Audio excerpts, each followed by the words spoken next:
আসসালামু আলাইকুম everyone. I hope that you all are very fine. আজকের লেসনে আলোচনা করব ইংরেজি বাক্যে প্রিপোজিশন অনের ব্যবহার নিয়ে। সাধারণত সংলগ্ন হয়ে কোনো কিছুর উপরে বোঝাতে আমরা প্রিপোজিশন অন ব্যবহার করব। For example, there is a pen on the table. এর অর্থ হচ্ছে টেবিলের উপরে একটি কলম আছে। কলমটি টেবিলের উপরে আছে এবং টেবিলের সাথে লেগে থাকার কারণে এটাকে আমরা বলবো সংলগ্ন হয়ে উপরে। Another example, you sit on the bench. তুমি বেঞ্চের উপরে বসো। সুতরাং এভাবে কোনো কিছুর উপরে বোঝাতে আমরা প্রিপোজিশন অন ব্যবহার করব।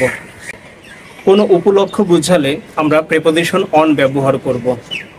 এক্ষেত্রে কিছু এক্সাম্পল সেন্টেন্স ব্যবহার করা যাক, যেমন He invited me on his birthday party. Another example, I will go home on the occasion of Eid. সুতরাং বার্থডে পার্টি অ্যান্ড ঈদ এগুলো হচ্ছে উপলক্ষ, যার জন্য এর পূর্বে আমরা প্রিপোজিশন অন ব্যবহার করব। বারের নামের পূর্বেও আমরা প্রিপোজিশন অন ব্যবহার করব।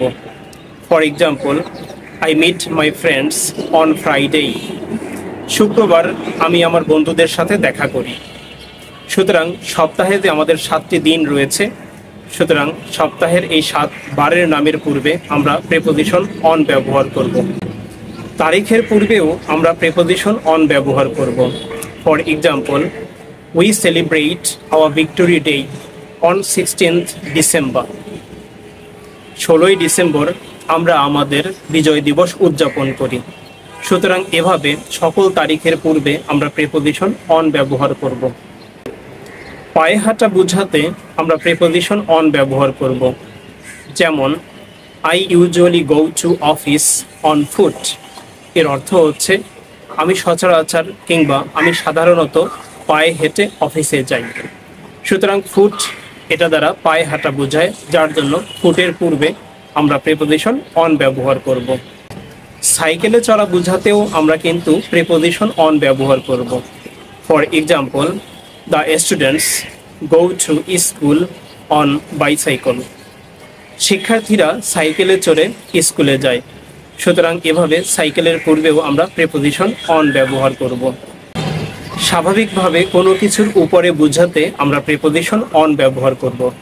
যেমন, I would like to discuss on the topic. টপিকের উপরে আমি কিছু আলোচনা করতে চাই। সুতরাং এভাবে স্বাভাবিকভাবে কোনো কিছু উপরে বোঝাতে আমরা প্রিপোজিশন অন ব্যবহার করব।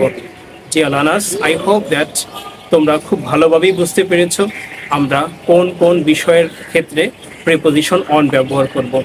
এখন তোমাদের কাজ হচ্ছে প্রতিটি এক্সাম্পল সেন্টেন্সের সাবজেক্ট ভার্ব পরিবর্তন করে একাধিক বাক্য তৈরি করে বেশি বেশি চর্চা করা। Thanks for watching.